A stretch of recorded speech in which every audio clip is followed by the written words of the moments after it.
కొన్ని రోజులుగా వార్తల్లో ఉన్న కొరటాల శివ బాలయ్య సినిమాపై అఫీషియల్ కన్ఫర్మేషన్ వచ్చేసింది ఇప్పుడు. దాంతో పండగ చేసుకుంటున్నారు నందమూరి ఫ్యాన్స్. అయితే ఇక్కడ వాళ్ళను తొలిచేస్తున్న డౌట్ ఒక్కటే. ఎన్బీకే మాస్ రూట్ లోకి కొరటాల వస్తున్నారా, లేకపోతే కొరటాల దారిలోనే బాలయ్య వస్తున్నారా? ఎవరి కోసం ఎవరు తమ దారిని మార్చుకుంటున్నారు?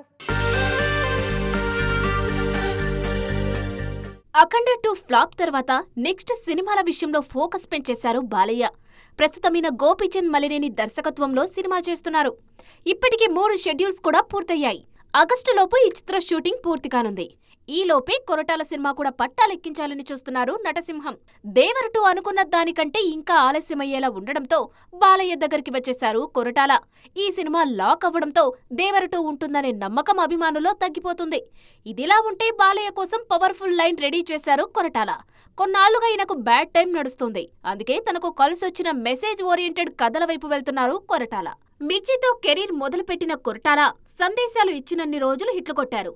ప్రేమను పంచుదామని మిర్చి, ఊరి దత్తత అంటూ శ్రీమంతుడు, చెట్లు పెంచాలంటూ జనతా గ్యారేజ్, రాజకీయమంటూ భరత్ అనే నేను, ఇలా అన్నీ బాగానే ఆడాయి. ఆచార్యతో రూటు మార్చారు, ఫ్లాప్ ఇచ్చారు కొరటాల. దేవర హిట్ అయినా అది పూర్తిగా ఎన్టీఆర్ ఇమేజ్ ఖాతాలోకి వెళ్లిపోయింది. పునర్వైభవం కోసం బాలయ్యతో మరోసారి మెసేజ్ ఓరియంటెడ్ సినిమా చేయబోతున్నారు కొరటాల. అందుకే పోస్టర్లో కూడా ఒక పర్పస్ ను పవర్ కలిపినప్పుడు మాస్ అనేది ఓ పెద్ద మూవ్మెంట్ అవుతుందంటూ ప్రకటించారు. దాన్ని బట్టి బాలయ్యతో చాలా పెద్ద సందేశాత్మక చిత్రమే ప్లాన్ చేస్తున్నారని అర్థమవుతుంది. మొత్తానికి అనౌన్స్మెంట్ తోనే ఈ కాంబోపై అంచనాలు పెరిగిపోతున్నాయి.